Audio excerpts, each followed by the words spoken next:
What up, YouTube? Hi, everyone. So me and Omar are about to do the little recap of the challenge meet that we just competed last weekend in Kuwait. And guess I could begin first. So Omar, overall, won the overall. Congrats to Omar. And I got first in my class, and got second to Omar in the overall. Yeah.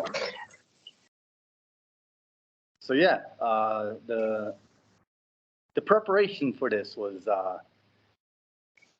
pretty intense for myself. I had a lot of different things that were influencing it. It was a chaotic schedule. I was jumping back and forth from night shift to regular shift, and last couple of weeks were really the parts that were kind of messing with me because I started having like pain that was shooting from my shoulder to my forearm. It was like a numbing type pain that was starting after my like second warm ups and squats, or my second warm up and squats, and then it would build up, and that was fatiguing me for bench. Like I remember I was struggling at 140 kilos for benching. So going into the meet was really, I had no confidence. I actually had no confidence. I was like, I'm just gonna go and do it, have fun, have a good time. I was excited to come out there, see you guys, and but part of me wanted to really pull out. Honestly, I was like very close to pulling out, but no, I just had to do it. So yeah, me and Abdul Rahman, we were together in the morning. Love that kid. His energy, he's got great energy, and we weighed in. After weigh-ins, we ate, and what was the theme of this competition? I realized was the loading of each person in the morning was really slow. So I don't think we started lifting till almost 11 a.m. We were supposed to start like somewhere around 10:30, but it got pushed to like almost 11, and I ate my meal at like 8 a.m., which wasn't really much. I had like a cup of oatmeal. Had a cup of oatmeal, had my electrolytes, had this energy bar, which didn't taste that good. So I did. I should have not ate that energy bar. But yeah, with the squats going into the squats, I was while I was warming up and getting ready, I wasn't paying attention too much to the board. I was putting a little trust into Abdul for he was handling me, so I was thinking that he would have came and got me, and he did, but he was running. He was like, Yeah. he was sprinting. Yeah, it's a different Abdul here. He's Abdul who lives in Kuwait, different to the Abdul Rahman who was like the guy who came with you from Saudi. Yes, it's a different one. Yeah, And, yeah. Which I am so happy I got to meet him as well. He's amazing, and Yeah. he did his best to handle, because he wasn't just handling me; he was handling like a few of us. Yeah, That he morning. did. Yeah. He did. So he was running back and forth, and the importance of having a handler is ridiculous. That's what I realized. I've never had a handler. My first competition I did, but after that it was like I had just other lifters that were with me at the competition, and we were kind of doing it our own way. So, but when you have to do it all yourself, loading the weights and then getting ready to get on stage and lift, it could become nerve-wracking, and your timing could be off too.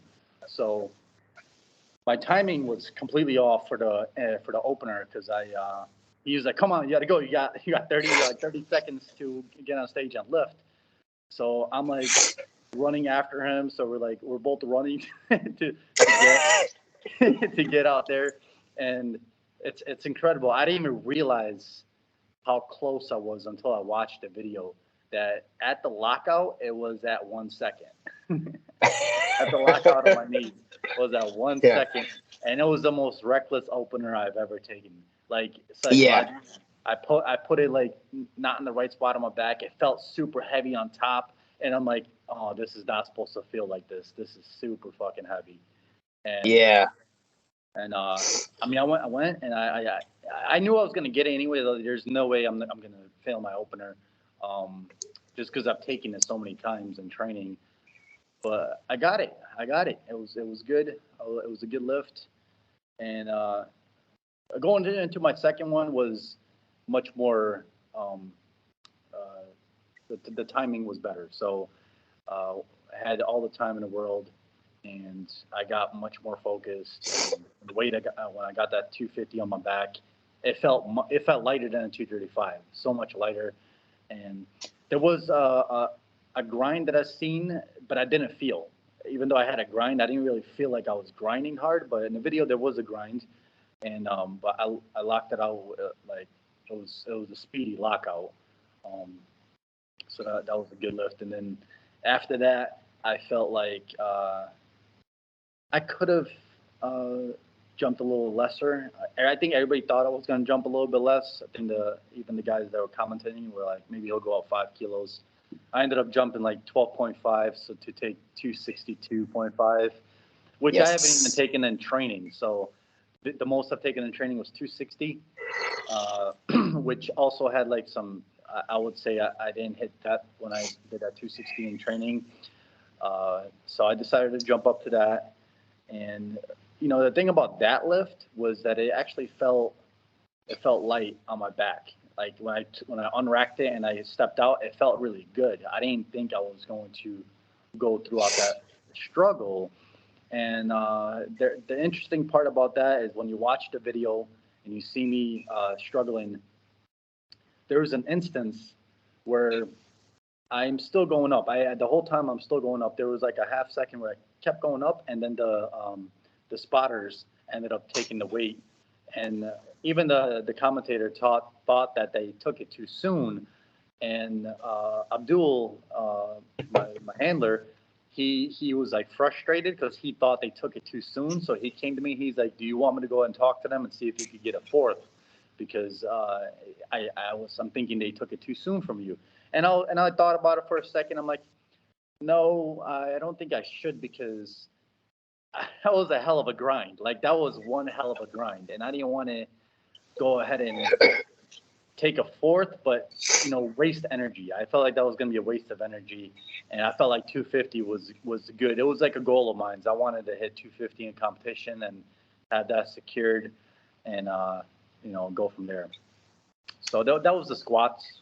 You want to say something?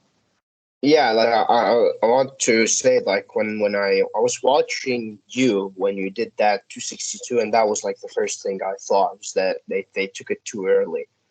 And yeah, but at the end of the day, things like that sometimes do happen. But like these things should happen less and less, But at the end of the day, like I said, these things happen, and you as a lifter, you should always be, very communicative with the spotters. You should also try to make sure that you know everybody is like understands what's going on. So you as a lifter should participate in that process as well. So what would you say if you're gonna take a lift? Would you tell the spotters, please let me grind or something, or do you like let them know like let me push it, and if it looks like I'm as long as the barbell doesn't go down? Yeah, like it's not necessarily the lifters. It's not like you go before the lift and you tell them, oh, let me grind, but if you know those guys, you should definitely tell them like, oh, please do not take the weights before, and also this should have been cleared before the spotters went off the platform. just to make sure that the spotters don't do something like that, because it's really annoying when you're like you have the lift and it looked like that it stopped and then the spotters take it. Like I think the rule should be like if the spotter should take the weight when the lifter says take the weight or when the weight goes down. But this is the issue, is that if the weight goes down, sometimes in the heat of the moment, you don't know. You think that the weight went down, but in reality, it just stopped. And that's one of the issues that sometimes happen, or other that sometimes happen in meets, you know? Yeah. I mean, Yeah. like I said, that was one hell of a grind, and it's uh, it's not something I would have wanted to take again if they gave me another shot. You know, that was one hell of a grind for sure. Yeah. After that, I was feeling a little bit on my arm. It was tingling a bit, but it wasn't as bad as it was in training. And I ended up taking a ibuprofen for the pain, and it did reduce it. So, and I was getting ready for the bench press, and for the bench press, I just felt like I had no energy. I actually, when we were warming up, everything was feeling heavy. Everything, even the warm ups are feeling heavy for myself. And I, I think I was thinking in my head I wanted to do like, or no, I thought about it earlier because I reduced mine like last second with Abdul to like 145. Like I think I reduced it by like 5 kilos. Um, and I was like, let me just go and get an opener in and just secure an opener. And something that I wanted to mention is the tunnel vision that you get.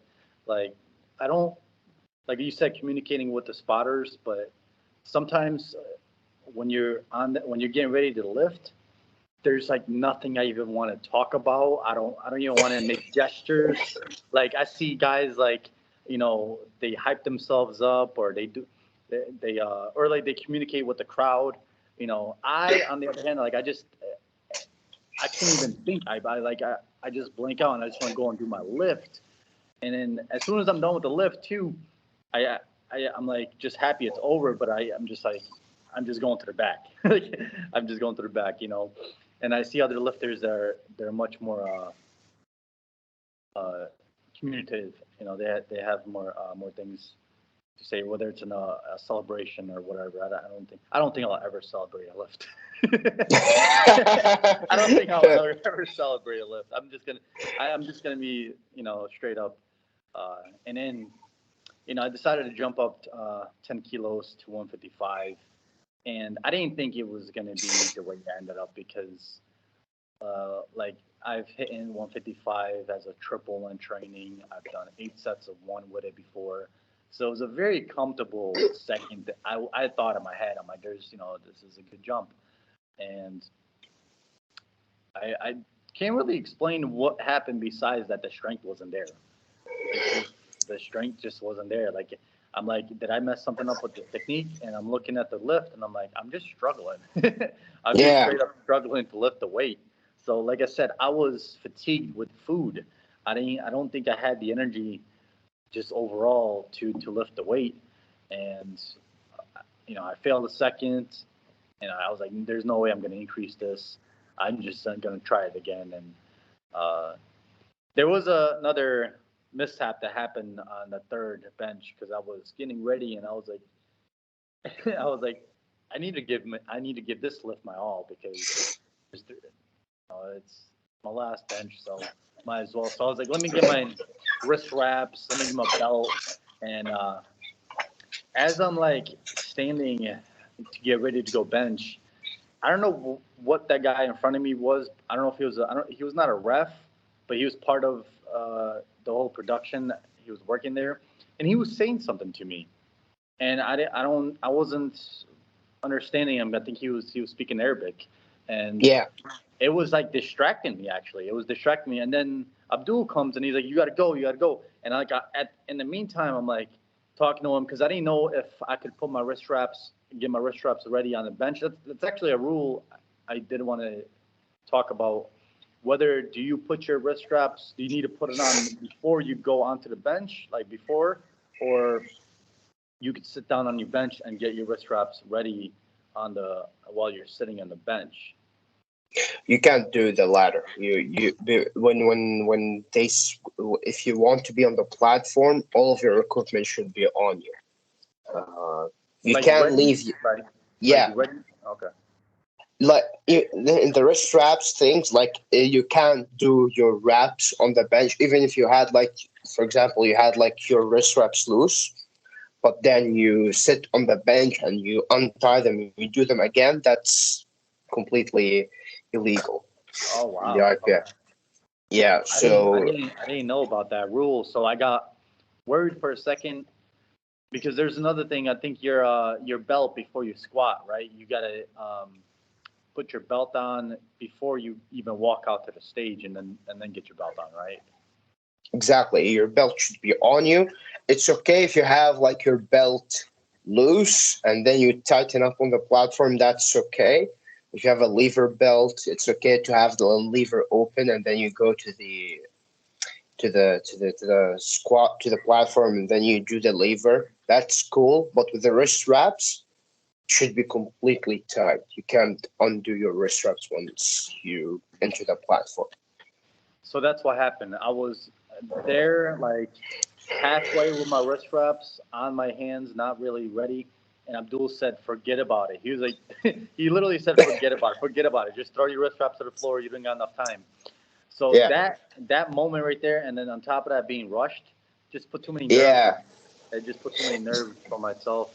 And yeah. when I lay down to lift, it was the same exact thing. I did have my belt on, and that didn't make a difference for me. So it yeah, I ended up failing the bench, which you know I it's whatever now, but it's just like it's a lift that I know I could get, and it bothers me. Yeah, yeah, especially if you can do it for a triple, you know. It is kind of like annoying to not get that, but with specifically with bench, like it the way it peaks is very it can easily get detrained. It can easily get detrained. So that's why it's important. Like for me, the it's important to keep the bench press volume and the bench press intensity a little bit higher than my squat, my deadlift leading into the competition, like even the last week, just because to avoid the detraining of the bench. You know, it's very important. Yeah, uh, yeah, and then in between all the like squat, bench, and deadlift, I want to say I was probably anywhere between half hour to an hour break, um, which you don't think about how long of a day that is when when you're doing it, but it's really a long day, and you think about the energy that you have towards the end when you got to do deadlift. I was talking to my coach and telling them how tired and fatigued I am. So he recommended for me to take the lightest last warm up, making sure I see the really light warm up, but make sure that my technique is perfect. So he really emphasized on me to hit my technique, and that's exactly what I did. I focused on technique and making sure I get that right for the warm ups.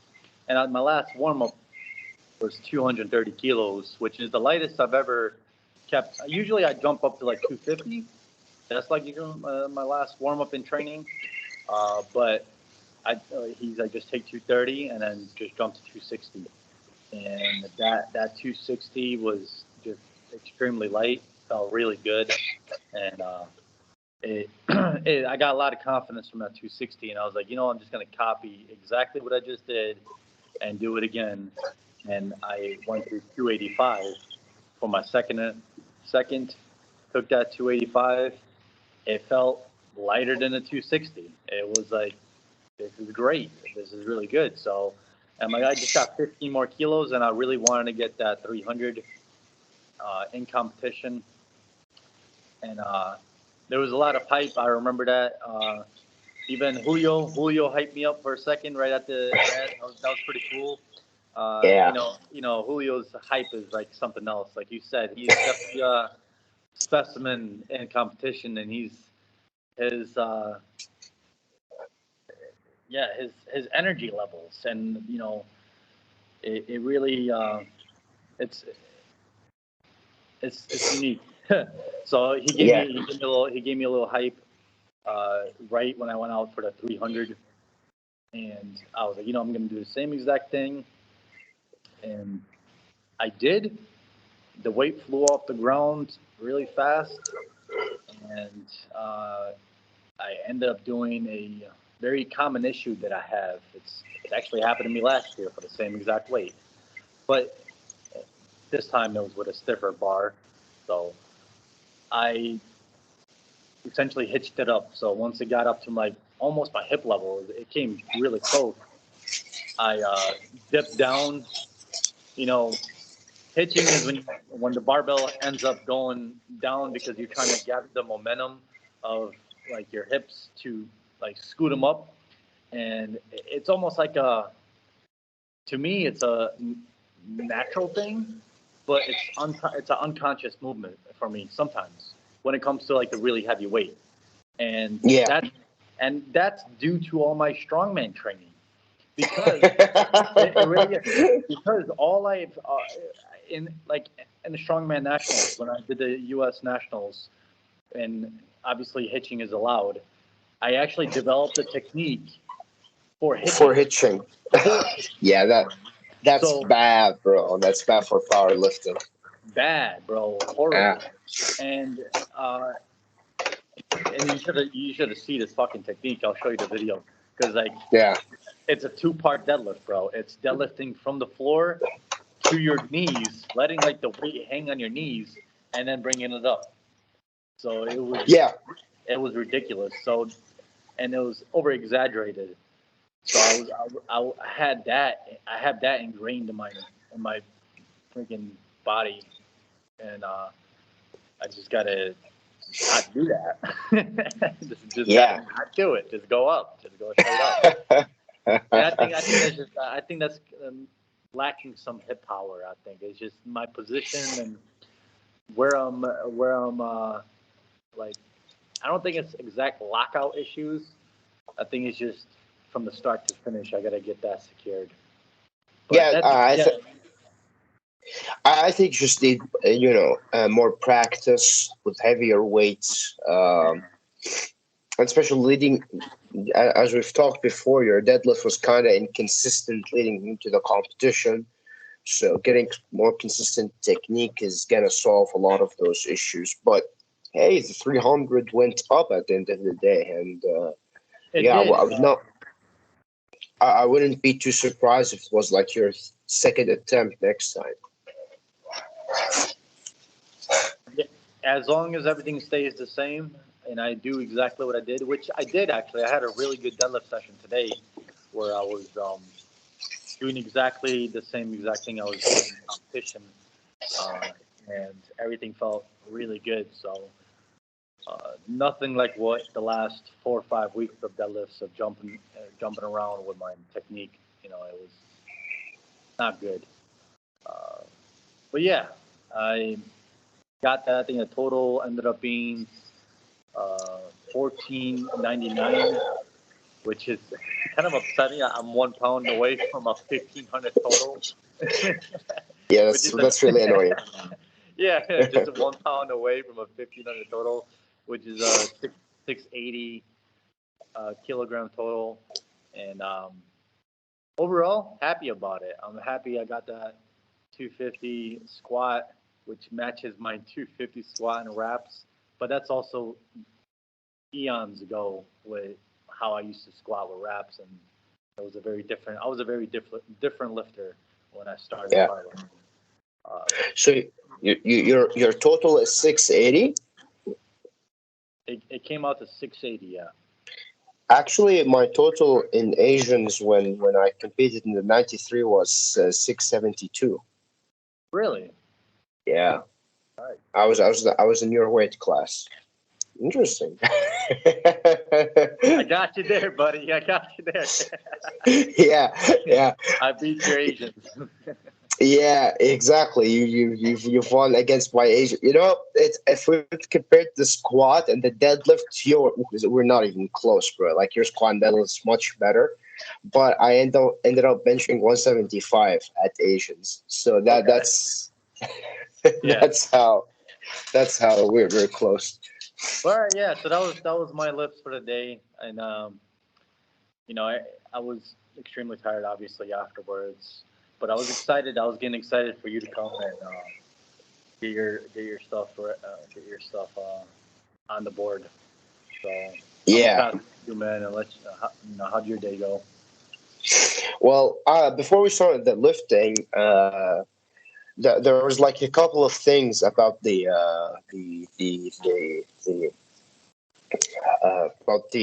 arena. The arena was really big, and the organization was, generally speaking, was extremely good. It really reminded me a lot of the Asian IPF championships that happened in Dubai. Was really excellent. The warm up area we had enough weights. There wasn't too much. I don't know about you, but I didn't have to share anything with anyone at that when we competed. To be fair, it was like just one flight, 15 guys. So the warm up was extremely comfortable for me. And yeah, the we started lifting. I opened with, I think, 232 or 230, something like that, with the squats. It was really light, really easy.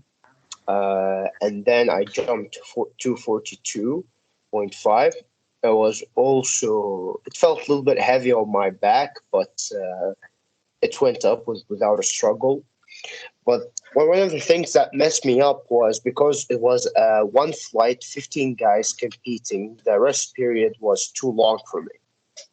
I'm used to shorter rest periods when I'm doing my singles or stuff like that. Like for me, 5 minutes, 7 minutes, 10 minutes on like if I really want to rest, but 15 minutes, which if I was lucky, I would get 15 minutes, probably between 15 to 20 minutes between each attempt, which was really a long time. That kind of messed me up a little bit. So when I went with the 250 deadlift, I was already like somewhat tired, but not too much. Um, it didn't feel super nice on my back. So when I squatted it, I ended up like doing this. So uh, essentially, when the way up, once you do this, it's impossible to go off. So I messed it up. I should have made like locked my lats more, be more efficient, like with setting up my lats, which is something that I'm working on this for, for for the next few blocks. All the blocks, obviously, I have to incorporate that technique. It's very important for me to fix my squat. But yeah, my 250, I failed it. Couldn't get it up. And then the bench press. Now, the problem with the bench press, before we start talking about the bench press, we have to talk a little bit about the judging. The judging was Can I just say now, something? yeah, go for it. So yeah, so it seems like with your 250 kilo squat, because you've done that multiple times in training or separate sessions. I've seen you do 250 several Yes, times. So yeah, like you said, it was definitely a technical issue for you. It wasn't the weight was too heavy, right? You felt like it was a technique issue. it's a combination of both. It was both Okay. technique and the way it felt didn't feel right, you know. So yeah, but like it's sure. I think it's certain. I would have certainly had like a chance to get that 250 if I got my last figured out, you know. Yeah. But that didn't happen on that day. So yeah, it ended up. I ended up failing the squat. Now, as lifters, we generally sometimes we may complain about the judging and say, well, maybe it's a bit too strict, all that stuff. in in that competition, especially on the bench press, the judging was extremely strict and was unnecessarily strict. I would even say the judging was sloppy because some of the judges didn't understand the new bench press rules. They didn't understand how bench press depth worked, and that just made it very hard for us lifters to bench press. Now, in terms of the strictness, if like my press command was always like I was pausing my bench presses for 2 3 seconds on the competition, which is like I'm for me when I bench press, it's not like I'm sinking. It's my I usually just the bar just literally barely touches my singlet, barely touches it.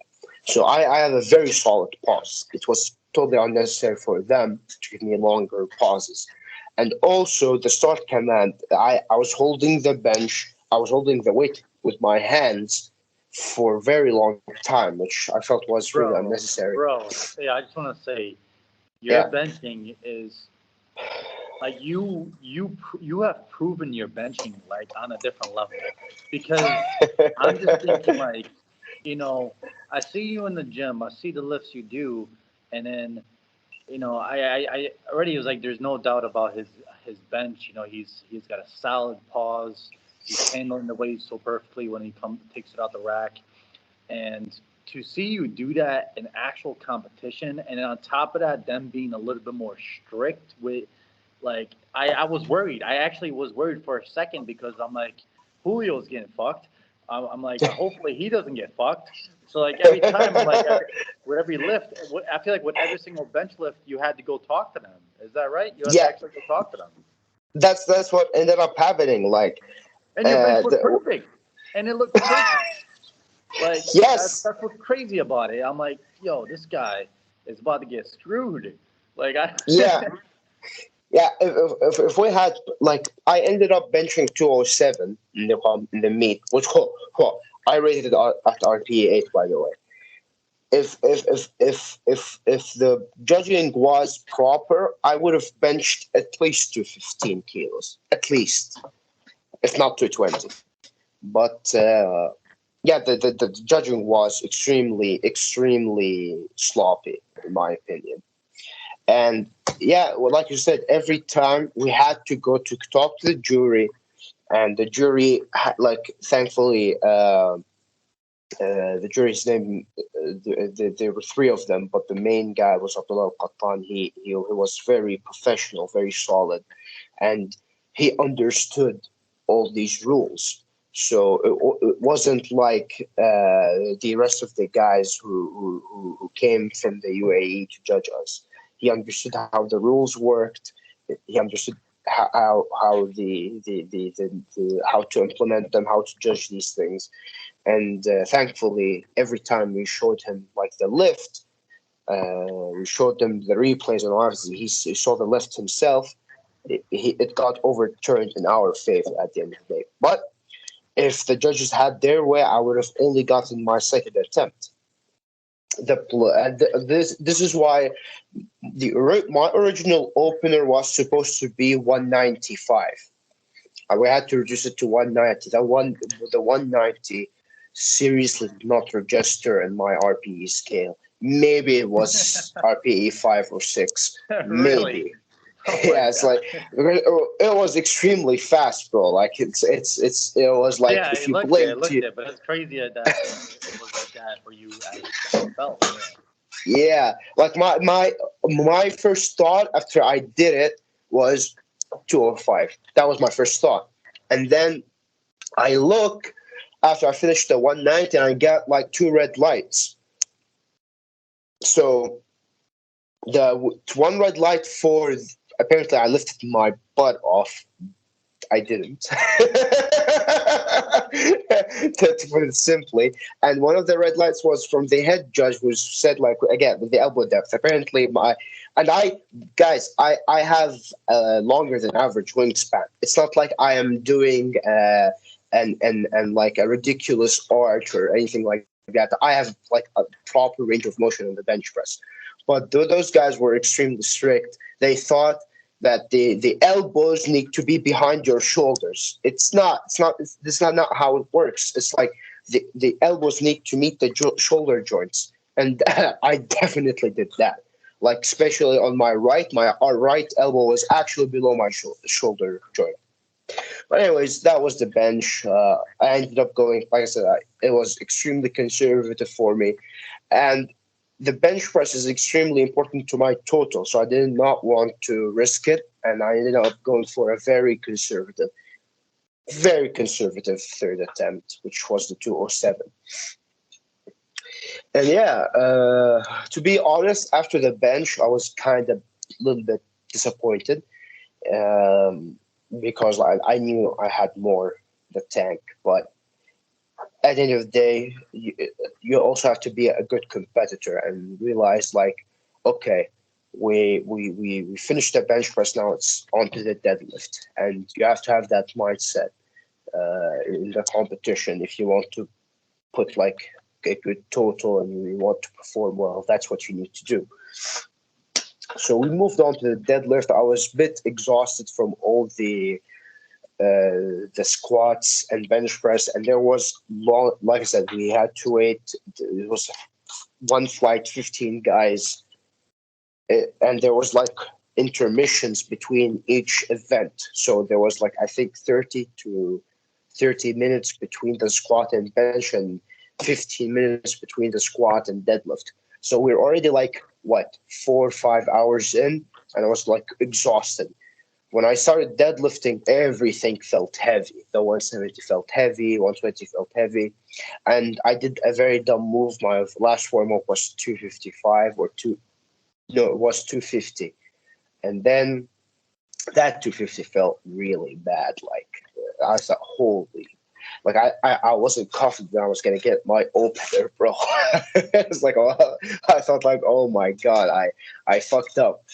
But then on the platform, for whatever reason, my opener just flew. It was 275 kilos. It felt really nice. Then I jumped up to the 290.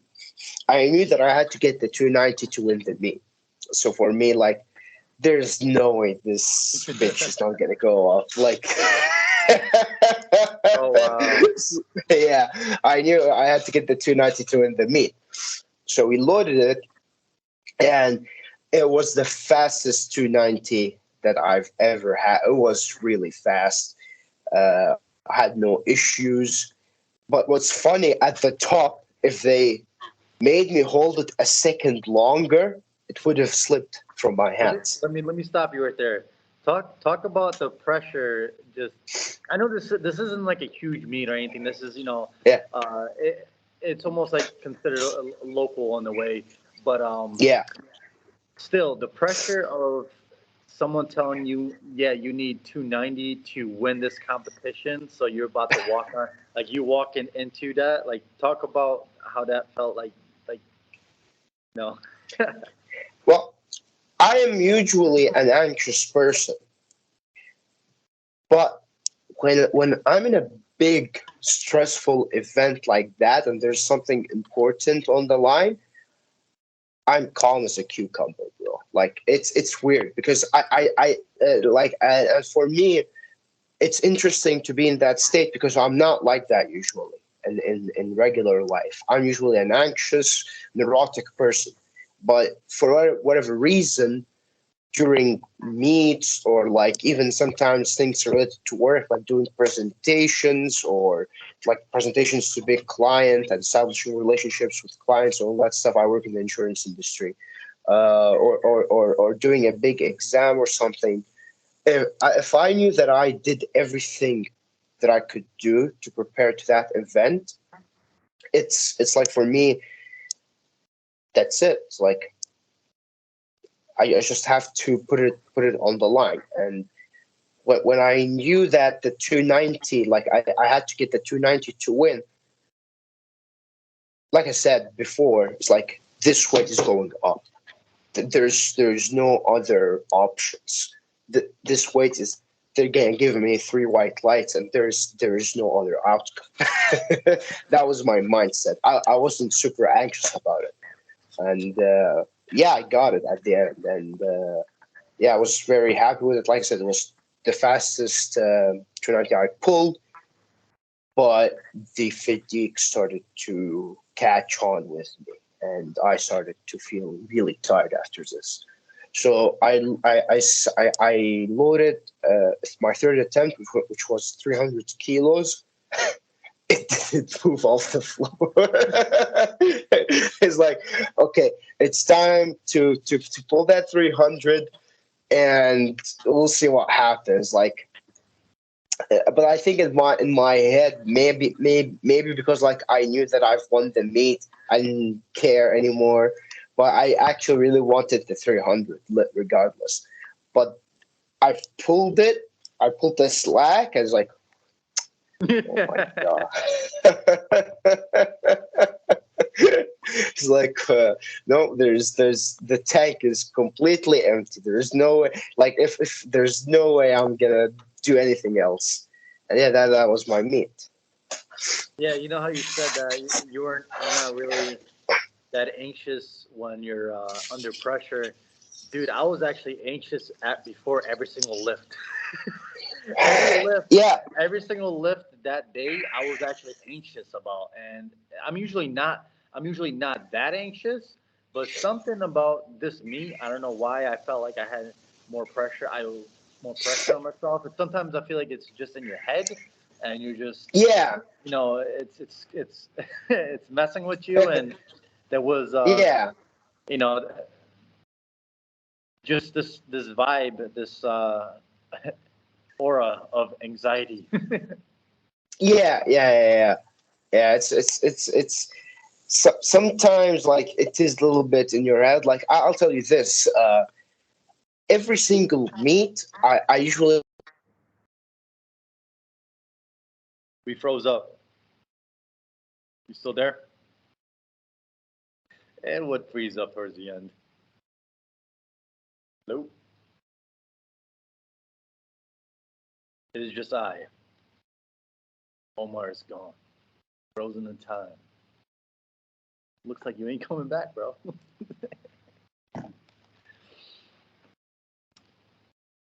Wonder if you got a phone call or some shit. I just continues by myself.